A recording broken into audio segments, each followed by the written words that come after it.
What's going on, guys? It's Paul, and it is October 1st, which means it is the start of the best time of year for a reseller, Q4. That's right, we're all ready to get that money, but before we do, I want to take a look back at September and tell you 10 of my top selling items for that month, as well as on how I plan on attacking Q4 and rebuilding my reselling business after the long summer. So let's get right into it.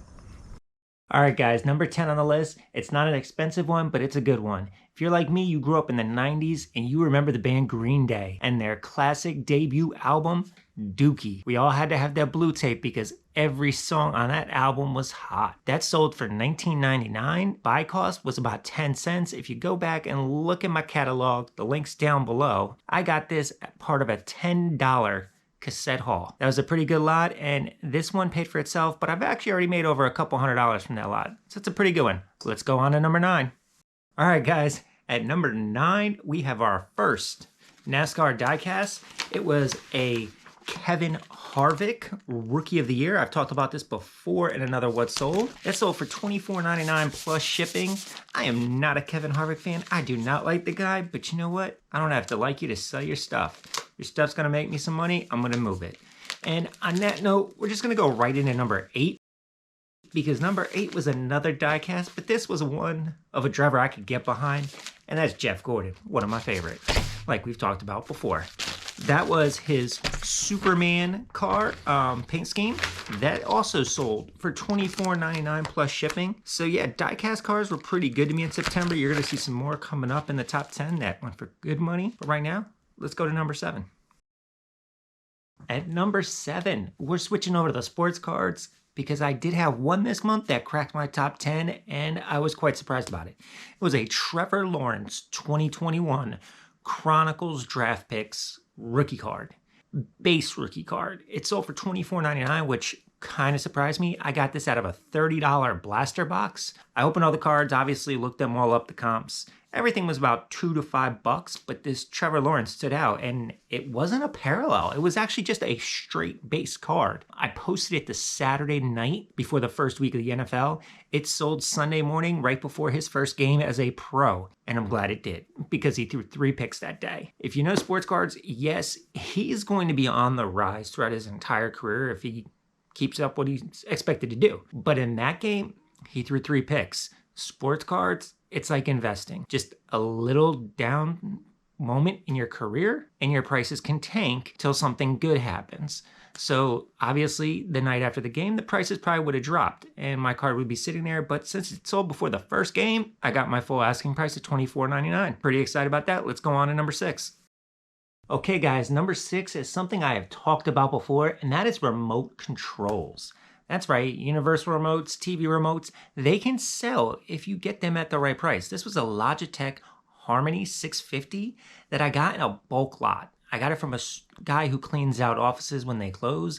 He sold me a big box for 20 bucks. Most of them were junk. Most were about 5 bucks, but there was one gold, and it was this Logitech Harmony. It sold for $29.99 plus shipping. I probably wouldn't buy something like this again, but that one did pay for the lot. So guys, if you could get remotes cheap enough and they are the right kind, you can make some money. Just make sure to look up your comps. On to number 5. At number 5, we've got a game that at one point was selling for around 50 bucks, and that is Madden 08. Yeah, I said Madden 08. Yes, some sports games do sell. This is Madden 08 for the PC. The reason why it sold so much is it was the last year Madden was created for the computers, so this one still has held some value. At one point it was selling for around $49.99, selling in that $50 price range. Unfortunately, the market has dropped. Mine still sold for a good price though, sold for $29.99, and I got it for $1 at a thrift store. $29.99 for $1, gonna take that all day, every day. Let's get on to number 4. Okay, and at number 4, I sold something I haven't sold in a while, but they're usually a good profit, and that is combo unit. Combo units, if you're new to the reselling community, it's a VCR DVD combo unit. So you can play your VHS tapes and your DVDs. I had this Zenith combo unit listed for $49.99.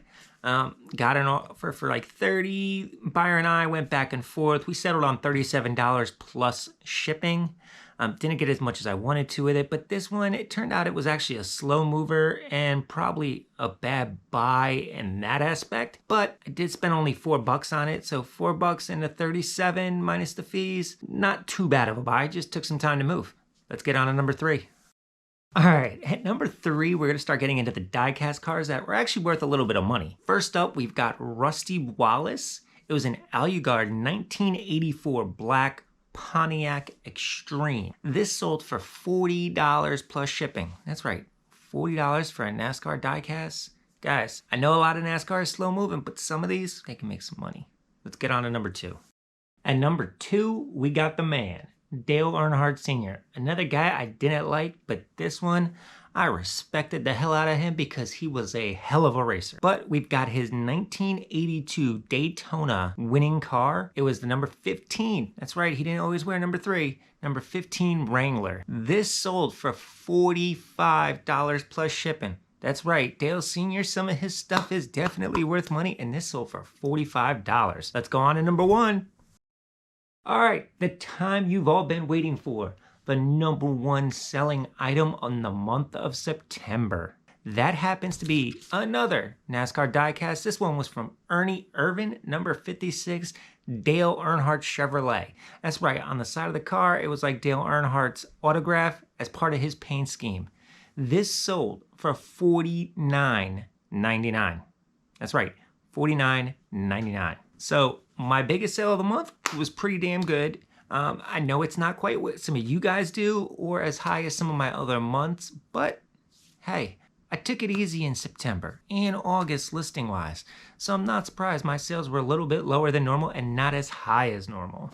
That brings me to Q4 and what I'm going to be doing to my business to increase these sales, get these sales higher, and, you know, make a little more money. August and September, they were a bit slow months for me. I had a lot going on, got married, went on vacation, started head coaching football. Yeah, I don't know. What was I thinking with that football thing? But hey, the kids are happy, so I'm happy. But yes, at the end of the day, I just didn't list. I didn't source. I didn't need to source because I have a ton in my garage, which I gotta get through.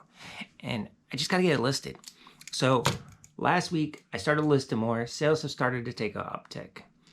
This week, it is now October 1st. I am going to do what I said I am never going to do, and that is put a daily listing goal in place.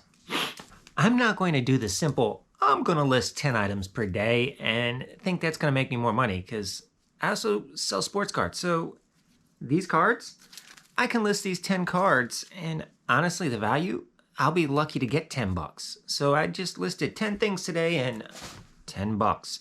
That's not gonna make me any money. It's just gonna waste my time. I'm doing my listing challenge in a different way. I am going to look to list at least 10 items per day, but with a minimum value of $21 an item.